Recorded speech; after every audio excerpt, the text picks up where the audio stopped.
Bonjour, je suis Alexia Ferrantelli. Tu écoutes l'épisode 13 de l'audace d'être moi, le podcast qui te donne des clés pour t'accomplir.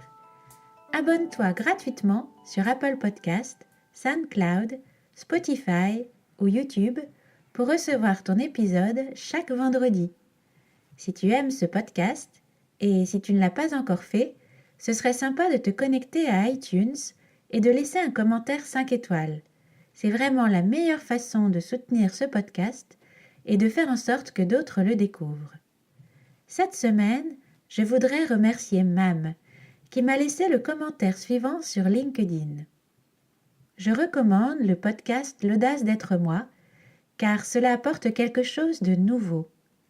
La forme est agréable et les outils présentés sont très puissants et permettent de vraiment s'approprier les concepts. C'est une vraie aide sur mon chemin de développement personnel. Merci. De plus, Alexia est très douce, apaisante et passionnée par son sujet. Merci Alexia pour ce que tu apportes à travers ton podcast. Merci à toi, Mam. Ton chouette message me touche beaucoup. En cette période de fin d'année qui annonce les bonnes résolutions de début d'année, je voulais te parler de se fixer des objectifs. Ça peut parfois sembler trivial, cette idée-là. Et quand on cherche à cultiver sa capacité à jouir du moment présent, ce qui est mon cas, ça peut sembler en contradiction. Et pourtant, les deux sont conciliables et il me semble que l'un et l'autre concourent à plus de joie dans nos vies. Je vais donc consacrer 2 épisodes à ce sujet des objectifs parce que je trouve qu'il y a quelque chose de très noble dans le fait de se fixer des objectifs. Et que ce processus, quand il est réalisé en adoptant certaines postures intérieures, peut être extrêmement puissant et enrichissant pour ta vie. Dans ce premier épisode, je vais explorer à quoi ça sert de se fixer un objectif. En fait, souvent, quand on se fixe un objectif, on le fait parce qu'on identifie un manque et on se fixe un objectif en se disant « Voilà, je suis malheureux à cause de ça, donc je me fixe ça comme objectif et quand je l'aurai atteint, je serai heureux. » En fait, je crois que c'est un faux espoir de penser ça et que ça ne doit pas être le ressort qui t'amène à définir un objectif. D'abord, parce que nous avons tous, à chaque instant dans nos vies, tout ce qu'il faut pour éprouver de la joie. Nous pouvons cultiver notre capacité à jouir de l'instant, adopter cette posture d'accueil et d'acceptation du moment présent tel qu'il est. Je ferai sans doute un épisode sur ce sujet. Donc, je suis tout à fait d'accord avec cette notion de vivre pleinement l'instant présent. Et cependant, je suis convaincue aussi de l'importance de se fixer des objectifs. Selon moi, ce n'est pas l'un ou l'autre, c'est les deux. Les deux ne sont pas en opposition, mais complémentaires. Mais pour ça, te fixer des objectifs ne doit pas être un moyen de reporter à plus tard ton bonheur. Ce n'est qu'une illusion. Le bonheur se vit dans l'instant présent, toujours. Le but d'avoir des objectifs n'est pas de nous permettre de les atteindre et d'être plus heureux une fois qu'on les aura atteints. La raison de se fixer des objectifs, selon moi, c'est de répondre à un besoin profondément naturel qui est le besoin de tout être vivant d'être dans un processus de croissance. Selon Robert Schuller, avoir des objectifs est non seulement nécessaire pour nous motiver, mais c'est essentiel pour que nous restions en vie. Et Spinoza définit la joie comme le passage de l'homme d'une moindre à une plus grande perfection. Et le but de te fixer des objectifs, c'est aussi de te demander si tu ne peux pas contribuer de façon plus utile au monde à partir de ce que tu as de singulier. Pose-toi la question en étant le plus possible présent à toi-même. Comment est-ce que je peux progresser? Vers quoi je peux me diriger qui me rapproche de ce que j'ai de singulier, qui puisse augmenter ma puissance d'exister, qui puisse apporter quelque chose de positif au monde? À quoi je pourrais aspirer pour me rapprocher de moi, qui ait du sens pour moi. Et je pense que se fixer des objectifs est un moyen formidable d'être dans ce processus de croissance. Alors au départ, quand on pense à quelque chose qu'on a envie de réaliser, à un rêve, ça peut nous sembler irréalisable, bien au-delà de nos capacités actuelles. On voit tous les obstacles qui nous empêcheraient d'atteindre cet objectif. Et c'est justement le premier bienfait de se fixer des objectifs. C'est que si tu te fixes un objectif et que tu y crois, tu vas dépasser tous ces obstacles et en faisant ça, tu vas développer de nouvelles compétences et tu vas te révéler à toi-même. Ça va te donner la force de surmonter les difficultés parce que tu es tendu vers l'objectif que tu t'es fixé. Et puis, la deuxième chose, c'est qu'il va y avoir une rencontre entre toi et le monde. En avançant sur le chemin vers ton objectif, tu feras des rencontres et tu découvriras des gens et des choses nouvelles qui te transformeront, qui feront peut-être même évoluer ton objectif. Paulo Coelho disait « Quand on voyage vers un objectif, il est très important de prêter attention au chemin. C'est toujours le chemin qui nous enseigne la meilleure façon d'y parvenir, et il nous enrichit à mesure que nous le parcourons. Donc, ne reste pas focalisé uniquement sur ton objectif.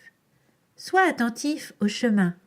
C'est en cela que tu vas concilier l'attention au moment présent, au flux changeant de la vie et ton processus de croissance. Il y a une part d'inconnu qui sera peut-être très féconde. Tu découvriras que certains aspects des choses seront beaucoup plus simples que tu ne l'avais imaginé. Tu feras peut-être aussi l'expérience de difficultés auxquelles tu n'avais pas pensé. Cette part imprévisible fait aussi le sel de la vie. Tu peux te réconcilier avec ça. Ça serait rasoir s'il suffisait de tout étudier à fond et ensuite de tout faire exactement comme on l'avait programmé et que, au final, les effets étaient tout à fait ceux qu'on avait prévus, non? Tout en cheminant vers ton objectif, c'est intéressant de rester ouvert et à l'écoute du réel, de garder cette part de flexibilité, d'accueil, qui ne te fiche pas dans une représentation définitive des choses. L'objectif ne doit pas te faire perdre de vue la réalité telle qu'elle va se présenter, avec ses imprévus. Mais, à l'inverse, ça n'est pas parce que la vie est imprévisible qu'il ne faut pas te fixer d'objectif, parce que, comme je viens de le dire, te fixer un objectif, premièrement, t'amène à dépasser des obstacles et, ce faisant, te met dans un processus d'évolution, ce qui te permet d'apporter plus de valeur au monde. Deuxièmement, crée des occasions nouvelles de rencontres entre toi et le monde, avec toute la richesse insoupçonnée que la rencontre des autres peut générer. Et troisièmement, ça va aussi donner une direction à ton cerveau. Comme on l'a vu dans les épisodes précédents, si tu ne prends pas le temps d'y prêter attention, ton cerveau n'en fait qu'à sa tête. C'est le cas de le dire. Il te mène de ci, de là, et pas forcément à des endroits particulièrement agréables ni utiles. Par contre, si tu te concentres sur un objectif, sur quelque chose que tu veux réaliser, tu indiques délibérément à ton cerveau ce qu'il faut faire. Tu lui donnes une orientation. Ça va structurer tes pensées. Rappelle-toi que tes pensées créent tes émotions, qui génèrent tes actions, qui finissent par te donner tes résultats dans ta vie.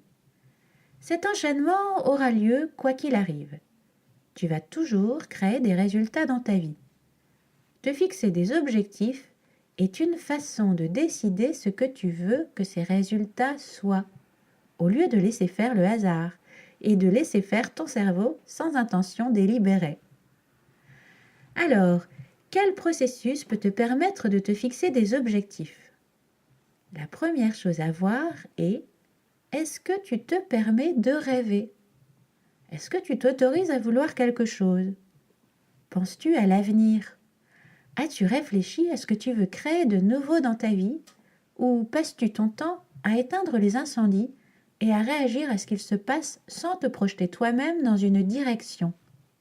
Je te disais au début que, en général, quand on veut quelque chose, qu'on se fixe un objectif, c'est à partir de la prise de conscience d'un manque. On sent qu'on n'a pas quelque chose qu'on veut, et donc, quand on commence à rêver de l'avoir, ça nous fait mal parce que ça nous rappelle qu'on ne l'a pas. Ça nous met en contact avec de la frustration.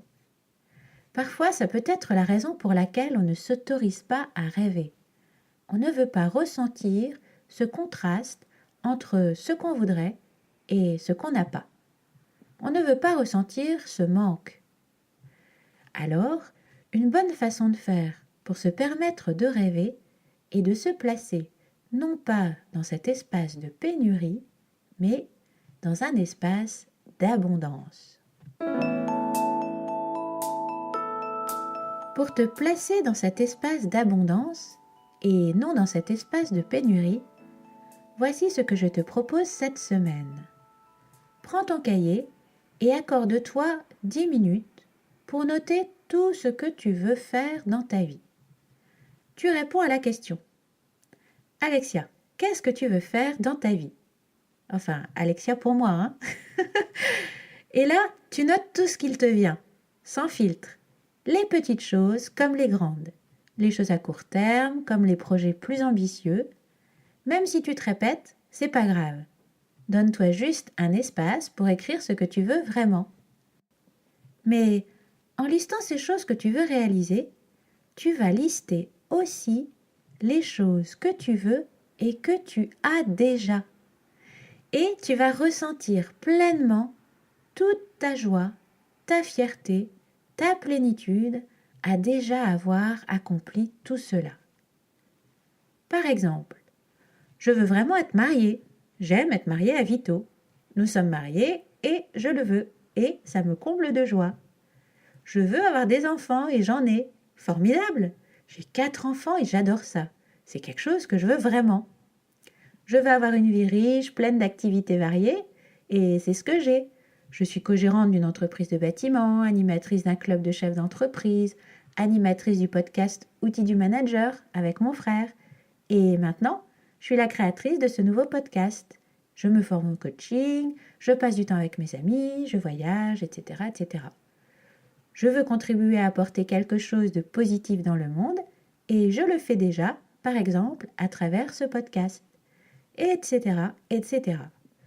Et c'est à partir de cet endroit d'abondance, bien en contact avec toutes les sources de contentement que j'ai déjà et qui sont la preuve vivante que je peux réaliser des choses que je souhaite dans ma vie, que je vais lister les autres choses que je veux accomplir et que je n'ai pas encore réalisées. Et tu fais donc cette liste de choses que tu veux en mélangeant ce que tu as déjà et ce que tu n'as pas encore. Et de cette façon, tu fais cette liste à partir d'un lieu d'abondance. Je te laisse avec cette citation de John Ruskin. La plus grande récompense de nos efforts n'est pas ce qu'ils nous rapportent, mais ce qu'ils nous permettent de devenir.